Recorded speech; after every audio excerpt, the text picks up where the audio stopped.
ગુજરાત માધ્યમિક અને ઉચ્ચતર માધ્યમિક શિક્ષણ બોર્ડ દ્વારા ધોરણ 12 સામાન્ય પ્રવાહનું પરિણામ જાહેર કરવામાં આવ્યું છે। સમગ્ર રાજ્યનું પરિણામ 92.71% નોંધાયું છે। કચ્છ જિલ્લામાં આ વર્ષે ઉત્તમ પ્રદર્શન નોંધાયું છે। જિલ્લાના મુખ્ય કેન્દ્રોમાં 95% આસપાસ અથવા તેથી વધુ પરિણામ નોંધાતા શિક્ષણ જગતમાં ખુશીની લાગણી પ્રસરી છે।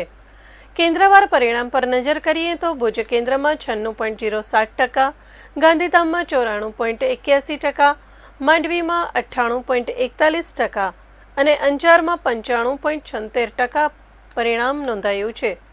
તે ઉપરાંત ભચાઉમાં 97.4%, રાપરમાં 96.53%, નખત્રાણામાં 97.32% અને મુન્દ્રામાં 96.48% પરિણામ નોંધાતા ગ્રામ્ય વિસ્તારોમાં પણ વિદ્યાર્થીઓએ શ્રેષ્ઠ પ્રદર્શન કર્યું છે।